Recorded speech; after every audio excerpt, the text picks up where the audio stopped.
This is Carrie Johnson with the Iowa Department of Management, and the purpose of this video is to provide county hospitals with an overview of the online budget process for the fiscal 25 budget completion. If you've done your budget in the Department of Management system in past years, you'll find that it's very similar to prior year budgets. There are a few changes that I want to identify for you as you go through the budget process, as well as a change to your budget deadline. So, again, this will be focused on county hospitals and the completion of the fiscal year 25 budget. And we'll start out with some general budget information. For budget related resources with Department of Management, you would go to dom.iowa.gov/other-authorities. On the left hand side, one thing you'll see are tax rate documents for a variety of different folks that levy taxes within the state. And you'll also see, of course, county hospital tax rates. If you select that option, it will bring up a series of files that you can download. They are available as Excel documents. You can download those files and review that information. It does provide for the year stated a listing of each and every hospital, the different components of their tax rate, as well as their total tax asking and their property valuation for that year. And it does go back several years. So if you're interested in historical information or just comparison information, that would be a valuable resource to review.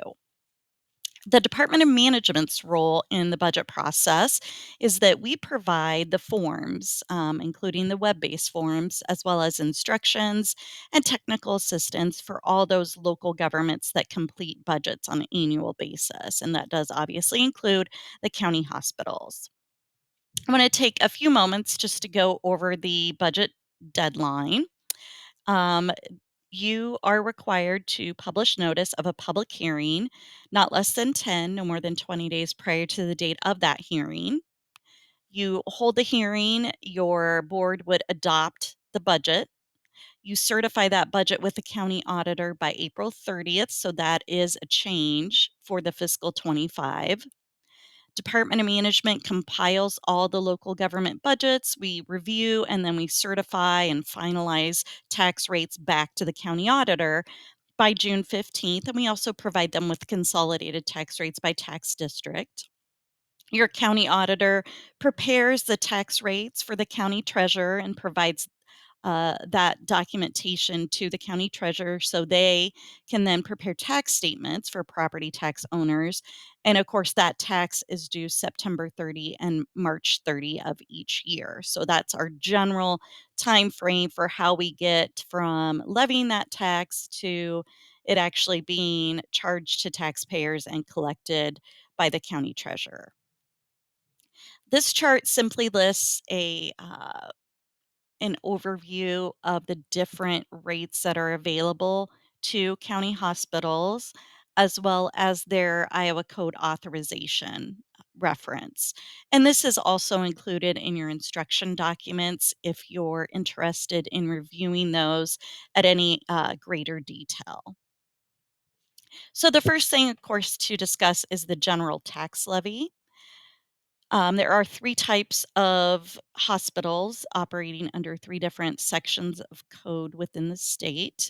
There are the public hospitals, there are around 40, some of those folks, and they levy for improvement, maintenance, and replacement of the hospital. If you're under 225,000 in population, then your rate limit is 27 cents per $1,000 of value.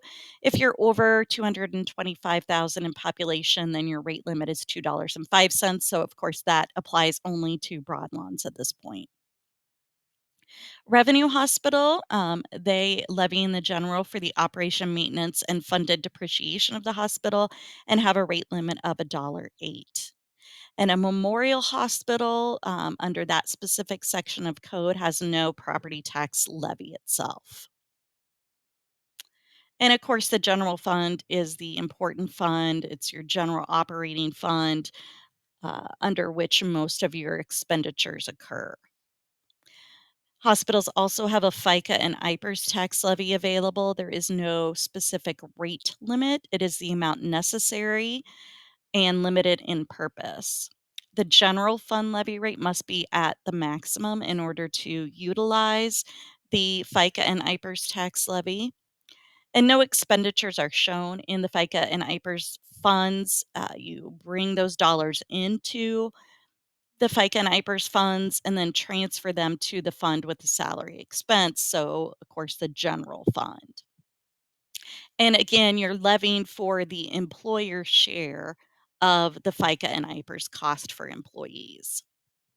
Emergency tax levy, this is for an emergency that cannot be financed through the general fund. It is covered under Code of Iowa 24-6. It has a levy rate limit of 27 cents per $1,000 of value. It does require approval of the State Appeal Board. There's a special form that needs to be completed called Form 699. And this form must be filed with the county auditor by April 30, along with the adopted budget.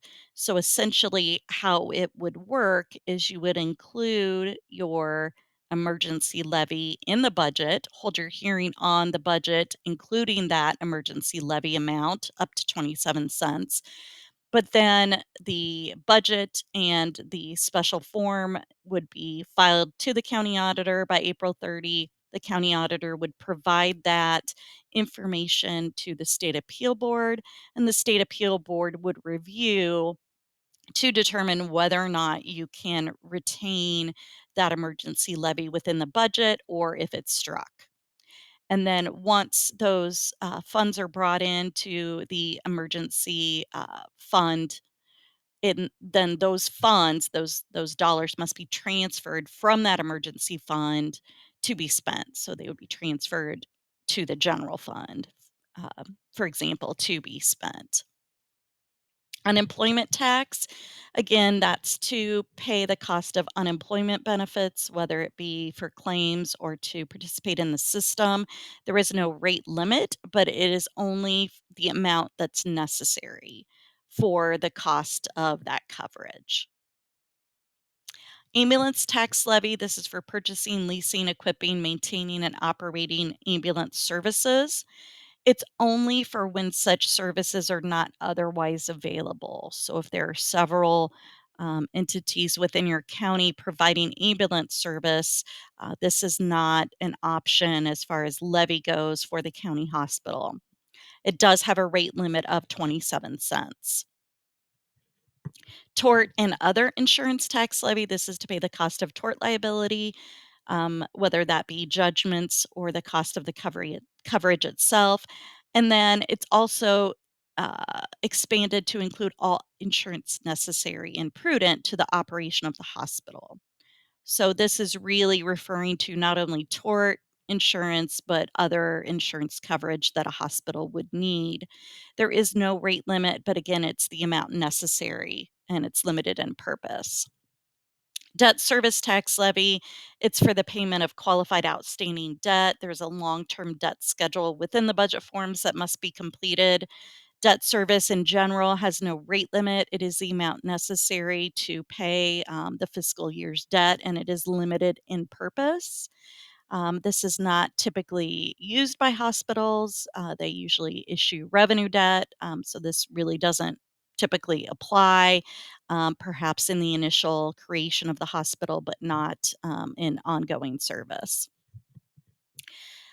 Not levies, but other funds that are available within your budget forms are restricted funds and board designated funds. Many hospitals set aside funds from depreciation and et cetera for building and improvements.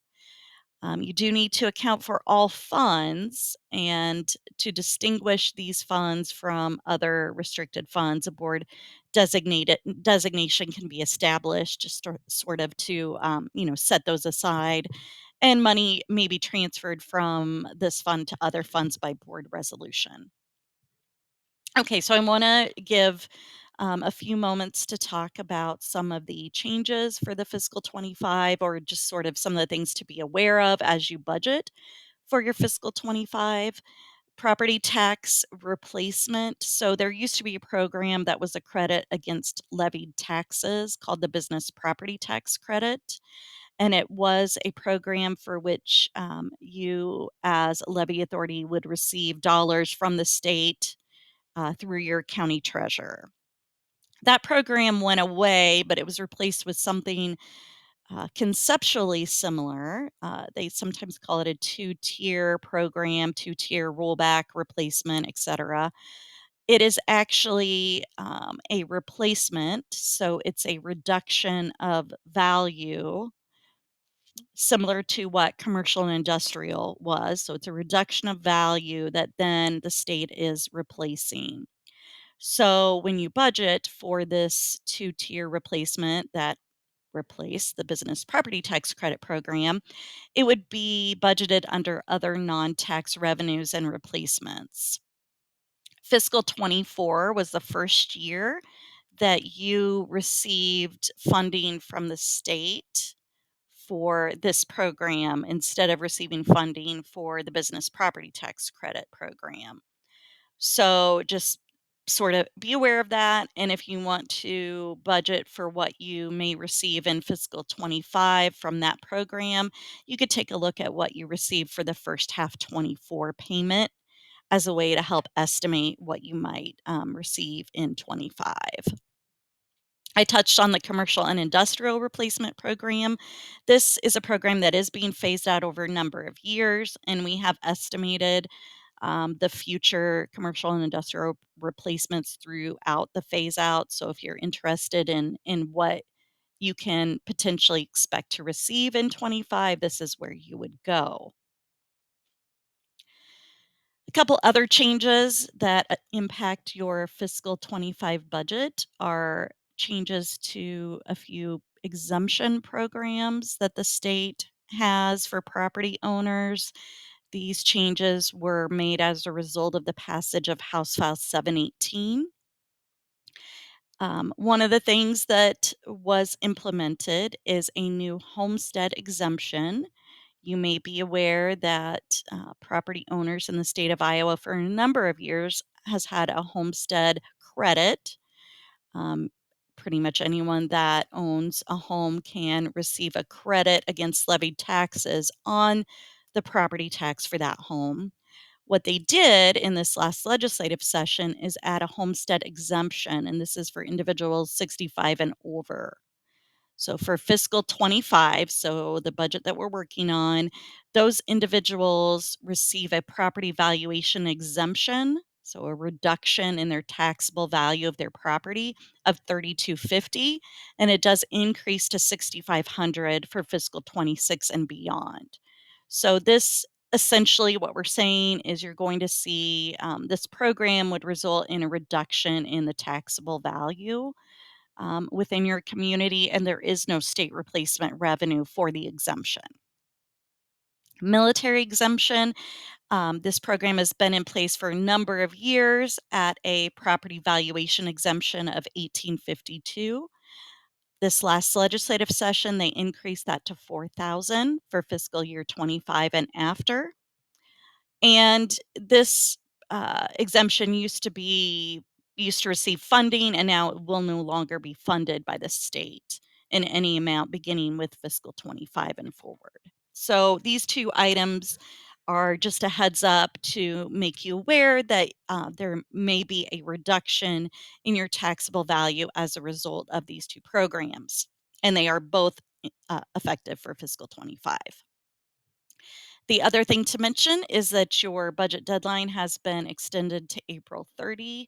The reason for this change is that the legislation that passed made some significant procedural changes to city, county, and school budgets, for which they essentially need extra time. So we moved their deadline to April 30, and to keep things consistent, moved other levy authorities to April 30 as well. Budget protests, protesting a local government budget is covered under Code of Iowa 2427. So individuals that are affected by your budget or tax can appeal the budget by filing a petition and appeal with the county auditor in your county. The deadline for this budget protest is May 10th of each year. So individuals can circulate a petition, gather signatures, and submit that to the county auditor by May 10th. The county auditor would receive that document, check over that individuals are actually residents of the county, and then would forward that protest document to the state appeal board. The State Appeal Board is a 3-member body consisting of the Director of Department of Management, the Auditor of State, and the Treasurer of State. Those individuals would then send staff to conduct a local hearing on the protest information, gather all that information, bring documentation and follow-up information back to the State Appeal Board, and the State Appeal Board would render a decision in writing regarding that protest and its impact or not on the fiscal 25, in this case, budget of the hospital. If you do hear, discussions within your community about protesting your budget and you're just wanting a better understanding of what that process is like, feel free to contact me. Budget amendments are required for any increase in the total expenditure by fund, and the amendment must be effective before any of the expenditure amounts are exceeded. So essentially, you must amend before you spend. Budget amendments do require the same notice and hearing procedures as required for the adoption of the original budget. So a publication not less than 10, no more than 20 days prior to the date of the hearing. Budget amendments are subject to protest as well as your regular budget. An amendment of a budget after May 31st, which is protested, but there's just not enough time for the State Appeal Board to hold a hearing and get a decision on that protest by the end of the fiscal year, would then void that amendment. I do tell folks, though, go ahead and amend in June if you feel you need to. The chances of a protest to an amendment are less because at this point, we're not talking about tax increases or things of that nature. An amendment is simply asking for authority to spend funds you already have. So the protest likelihood is a little less. The amendment form itself is an online form. Essentially, you'll log into the system, you'll go to your current year budget, and there's a button on the left-hand side of that budget that says amend, and you click on that. That would generate your notice and your documentation that you need for your amendment. We do have a webinar on the amendment process as well on that resource page, and there are instructions within the online amendment form itself.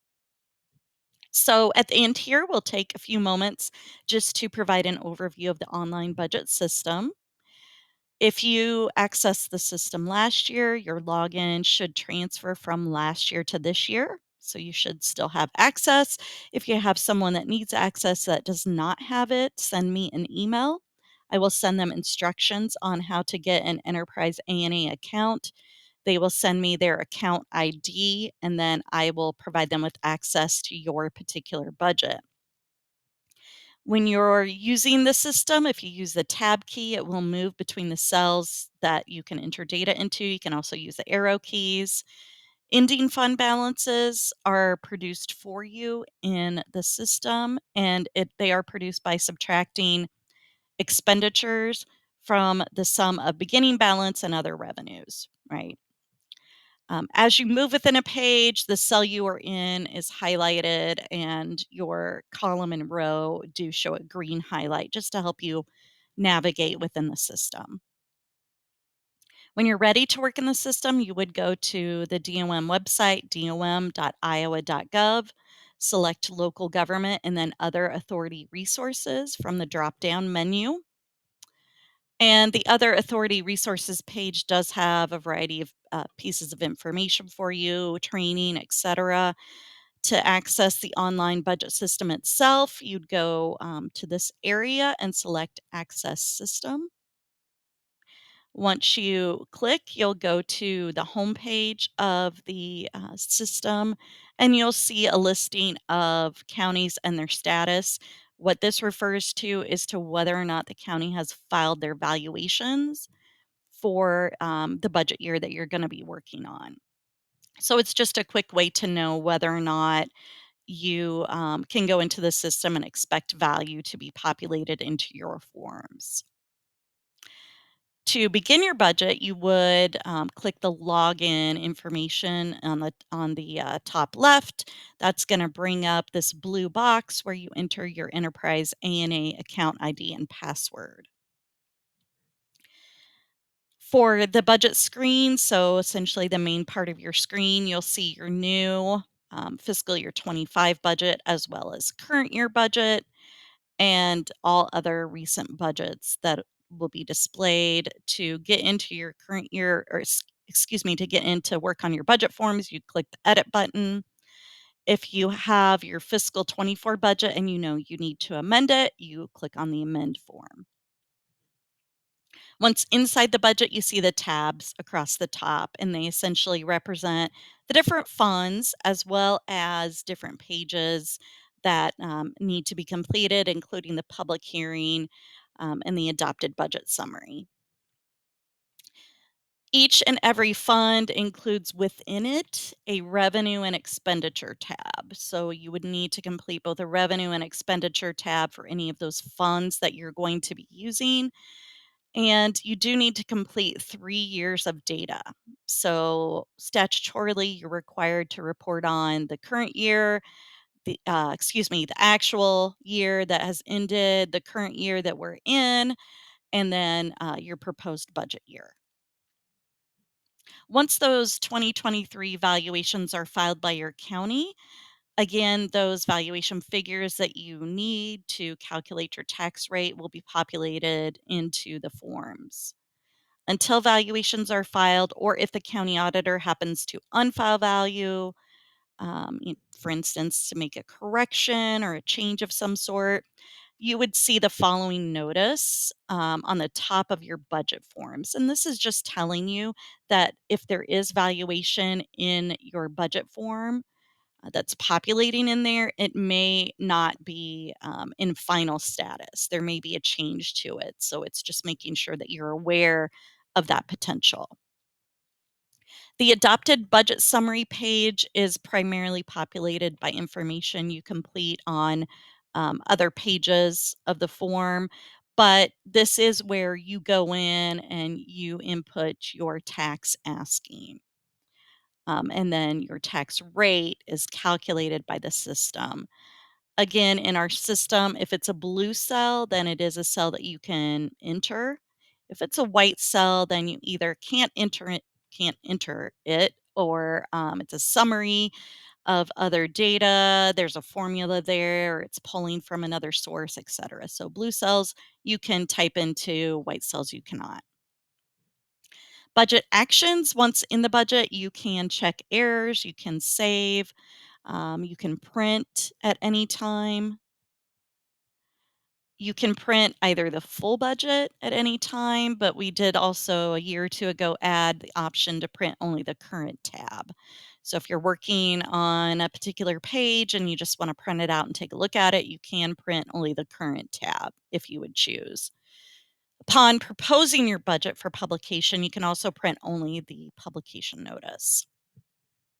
We do recommend you use Google Chrome and the most recent version of Google Chrome. And once you're in there and you go to print, you can select your local printer, or you can save to PDF. And that way you have a an electronic copy of the document to save down to your machine. If you want to include electronic or virtual information on your notice, if you're still providing the option of such to your taxpayers, there is a text box on the bottom of the public hearing tab to add it, should you choose to. As far as the system process, you cannot publish your budget with errors. So you would need to, of course, check errors as you are moving forward in the system to make sure that there's not something you need to correct. If there are no errors, you'll see the green box listed here, and you can proceed with your budget. You would then publish your regular budget notice, and you get the screen to enter the time, date, and place for the hearing notice itself, and that will populate onto the form. The system generates that notice. Again, you can print it or save it off to your system, forward it by email to your newspapers, however it works for you. And you can also access that public hearing notice at any time after you propose by just going to print on the top right. Following the public hearing, the board can make any allowable revisions to the budget. And allowable revisions include decreasing the tax asking or decreasing expenditures. You can never go above what was published. So they can make those allowable revisions to the budget by returning to draft, which essentially just opens the budget back up for edits, make those changes, and then save again.